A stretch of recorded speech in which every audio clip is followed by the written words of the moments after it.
quick message for the lard asses out there. And I say lard ass. I'm not pointing the finger because I was once a lard ass. Just fat, sluggish, out of shape. I saw a nurse today walking to sign in. We all sign in the mornings. Oh, by the way, I got to keep the job. But the pivot is still going to happen. My pivot is going to happen. I'm not going to let anyone make the pivot for me. That's going to be another video. So I see this nurse walking in, down a sidewalk and whatever, and we walk in to the administration building at about the same time. And I said, excuse me, I said, do you park far away just so you can get the steps in? And her face lit up and she says, yeah, I do. And I said, I knew you did. I said, when everyone else tries to get the closest parking space, you and I always get the farthest parking space. And everyone who tries to get the closest parking spaces, they're all lard asses. They're all fat, sluggish people who I pass like they're standing still when we're walking. I've had people say to me, why are you in such a hurry? I said, I'm not in a hurry. I always like to say walk 25% faster than everybody anyways, but that's not hard to do where I'm currently working. This is what I want to tell you. I told her a story of a guy when I was a young man, when my hair was black, and I was working at a university, and the director of human resources was a guy in his mid-50s. And I said to him, I said, how old are you? And he says, 55. I said, how do you stay so trim? And he wasn't just skinny. It wasn't like just unhealthy skinny. He kind of had like a V-taper, smaller waist, broader shoulders, not bodybuilder-ish, but athletic-ish, okay? Trim, walked faster, 55 years old. And I said, I got to ask you, I said, how do you stay so trim and lean and, athletic looking? He says, I take the stairs instead of the elevator. And I said, that's all you do? And he goes, that's all I do. And I thought, okay, that's interesting. So he's not, and he worked out lightly, just like what I call like the dad workout, 2 or 3 times a week at a gym kind of thing, but nothing to get jacked. But he looked good. He's the kind of guy that would wear a pair of dress pants, a white dress shirt, and a tie. Hair was always perfect, but just, executive looking kind of dude. And I was 25 years younger than him, so I was probably late 20s or something like that. This is what this guy would do. He took the stairs wherever there was an elevator in the university. Also, on multi-floor buildings, rather than just drop your mail for inter-office mail into the inter-office mailbox, he would deliver his mail from human resources. He would hand deliver it. If he had to go to the registrar's office, if he had to go to the accounting office, if he had to go to the vice president of academic affairs office, he always walked his mail to those offices, taking the stairs. Never took the elevator. And that's all he did. He just made it a practice. It wasn't even conscious. It was just part of his life. And he looked fantastic. No, I'm older than he is now. I'm 61 years old. And I wish that I kind of had that attitude in my 40s when I got fat. Or fatter, sluggish-er. And chatting with this nurse, we were just chit-chatting about how she said, she goes, yeah, I just do a little bit every day. And I said, yeah. I said, a little bit every day over a long period of time yields phenomenal results. It's kind of like that 1% factor. Working 1% more than everybody else. Getting to work, 1% earlier than everyone else. Staying 1% later. Eating 1% less. Exercising 1% more over a period of time. automatically puts you in the unstuck category. You're no longer bona fide stuck. You're no longer borderline stuck or borderline unstuck. I'm using medical terminology, or pre-unstuck. You are bona fide unstuck by just doing 1% more than everybody else in everything you do over a long period of time. So think about that for 2022.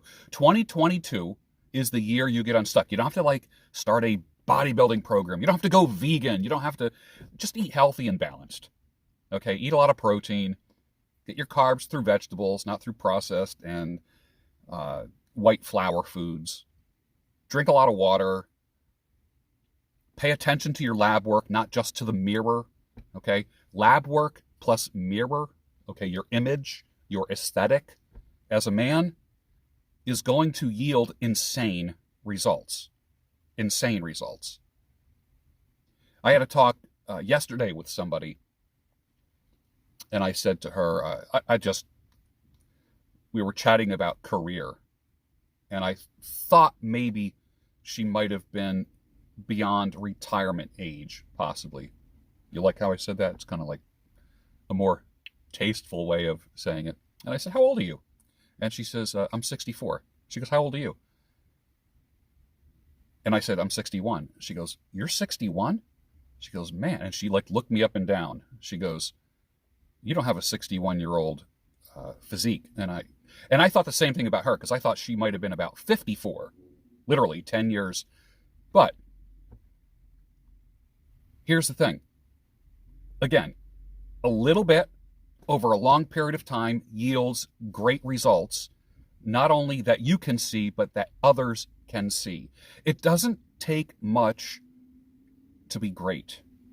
Now, it doesn't help that 99% of the world are slackers, okay? You're not comparing yourself to others, because you could easily win.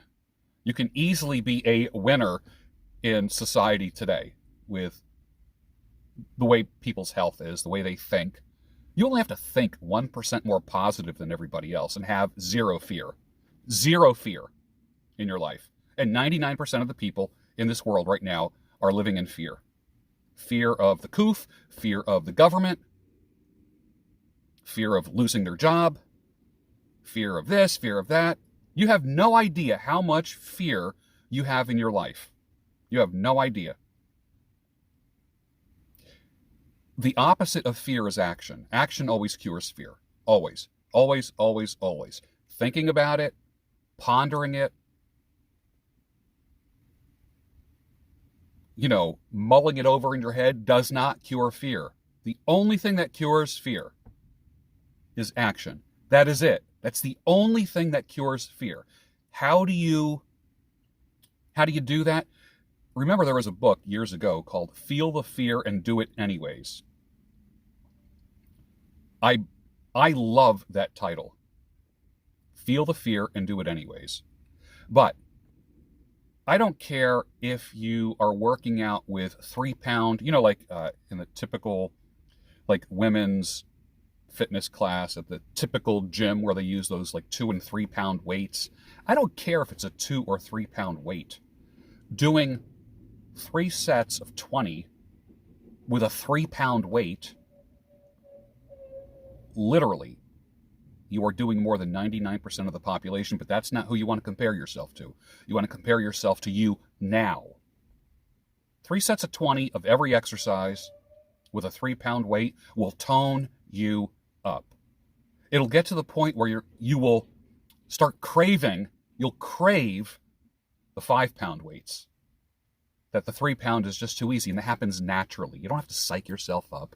You don't have to voodoo yourself up, speak affirmations, and, have all the, law of attraction stuff. You don't need all that stuff.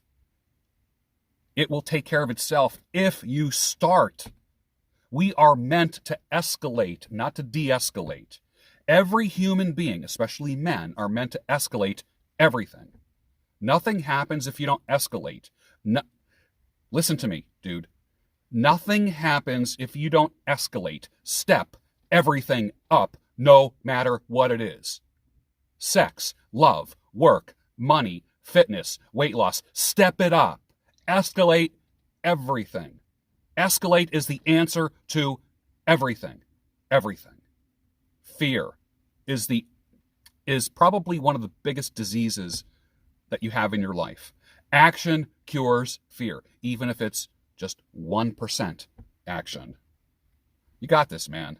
You got this. And I don't want to be like some kind of like motivational guy, like, rah kind of stuff. Because that crap lasts about 10 minutes. A little bit over a long period of time. So by the time you get to 2023, because we're talking 2022 now is just around the corner, 2023, you can be trim, lean, blood work is doing great. You'll attract a completely different level of woman if that's what you're interested in. And the losers will eliminate themselves. The losers and users will eliminate themselves because you're pursuing excellence.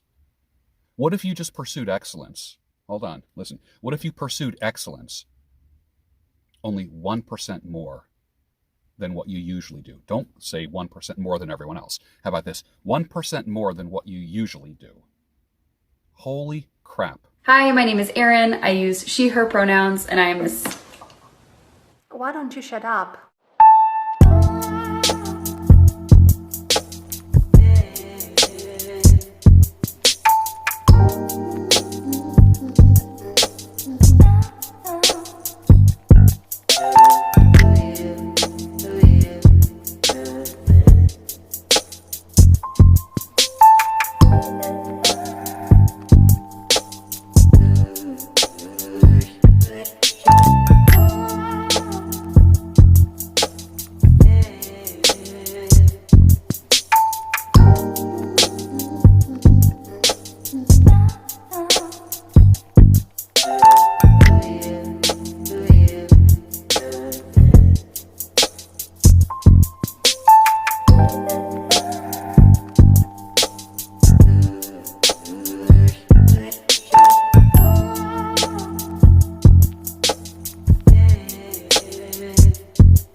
Try